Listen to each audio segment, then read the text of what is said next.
Тестти төмөнкүчө тапшырабыз. Бул жакка аты фамилияңарды жазасыңар. Далияны басабыз. Инструкцияны окуйсуңар дагы. Анан колонкалар асы сол жакта чоң болсо аны белгилейбиз, оң жакта чоң болсо Б, 2 барабар болсо В, маалымат жетишсиз болсо Г'ны белгилейбиз. Анан ошентип бардык суроолорго эмне кылабыз? Ушинтип карап жооп беребиз. Андан кийин далияны басабыз. Тестти тапшырганда бардык бөлүмдөрүн тапшырбасаңар, результатыңар толук болбой калат. Далияны басабыз. Инструкцияларды окуп, далее тексттерди болсо чоңойтуп алып окусаңар болот, балдар. Мынтип кадимкидей эле. Бардыгын белгилейбиз, окуйбуз, далияны басабыз.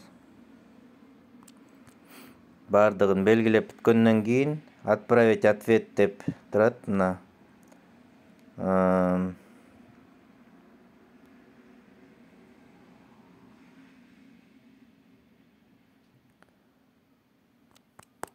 Так, эң ылдый жагын өтөбүз дагы.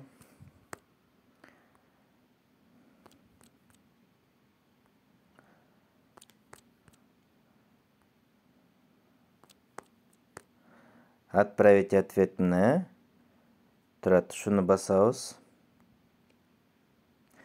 Анан посмотреть баллы деген турат мына. Ошол жерде басып, балды сразу эле көрүп алабыз мына. Канча балл алганын бул жерге чыгат. Общий 249 балдан 49 эле балл алдың деген сөз да. Ой, 4 эле балл алдың деген сөз. Мисалы, ушул акыркы 2 цифрасын карабай койсоңор, балыңар көрүлөт. Мисалы үчүн балл эгерде эме болуп кала турган болсо, мына могул слэште мына 249 могул общий максимум балл деген сөз, а бул жагына алган балыңар көрүлөт.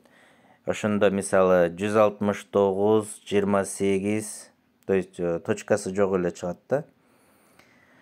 Акыркы 2 баллын карабай койсоңор эле көрүнөт. Түшүндүңөр, ушинтип карайсыңар. Азыр мына мен алган баллым 498 болуп, ошондо 4 эле балл алдың деген сөз да. Меники ошондой болуп калды.